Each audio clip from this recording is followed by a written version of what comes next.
श्री कृष्ण और पूतना वध की कहानी। श्री कृष्ण के जन्म और उनके गोकुल में होने की खबर मिलने के बाद कंस हर जगह ढूंढ ढूंढ कर नवजात शिशुओं की हत्या करवाने लगा, ताकि अगर किसी ने कृष्ण को छुपाकर रखा हो तो भी वह बचे नहीं।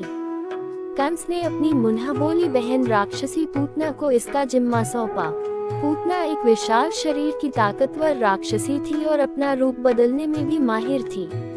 पूतना ने श्री कृष्ण को मारने के लिए एक युक्ति अपनाई। उसने अपने स्तनों पर विष लगाया और कृष्ण को दूध पिलाने के बहाने एक सुंदर स्त्री का रूप धर लिया।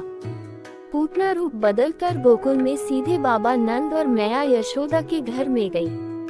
पूतना ने अपने मनोहर रूप से यशोदा और बलराम की माता रोहिणी को मोहित कर लिया। वे दोनों उसे कुछ न बोल सकी। उन्हें लगा कि जैसे सभी उनके लल्ला को देखने आते हैं, वैसे ही यह सुंदर स्त्री भी आए हैं। पूतना ने कृष्ण को गोद में लिया और उन्हें दूध पिलाने लगी। लेकिन कृष्ण तो भगवान थे। उन्होंने पूतना का असली रूप पहचान लिया था।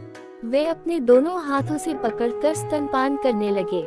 बस फिर क्या था, पूतना जोर जोर से चिल्लाने लगी और बाल कृष्ण को दूर हटाने की कोशिश करने लगी, लेकिन कृष्ण ने उसे कसकर पकड़ रखा था। भयभीत होकर पूतना अपने असली रूप में आ गई और चिल्लाते हुए आकाश में उड़ने लगी।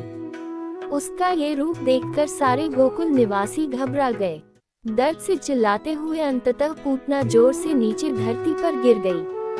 नंद, यशोदा और रोहिणी दौड़कर उसके पास आए और देखा कि कृष्ण अभी भी पूतना का स्तनपान कर रहे थे। मैया यशोदा ने झट से अपने लल्ला को उठाया, गले से लगा लिया। वे सब जान गए कि कृष्ण ने एक और राक्षस का वध कर दिया है। धरती पर पड़ा पूतना का शरीर इतना विशालकाय था कि गोकुल के लोगों के मन में ये प्रश्न उठा कि उसका अंतिम संस्कार कैसे किया जाए। जब राक्षसी का अंतिम संस्कार किया गया तो उसके शरीर से चंदन की भीनी खुशबू आने लगी। इस घटना का वर्णन भागवत पुराण में किया गया है। भगवान कृष्ण को स्तनपान करा के मृत्यु प्राप्त करने वाली पूतना राक्षसी को उसके अंत के बाद मुक्ति मिल गई।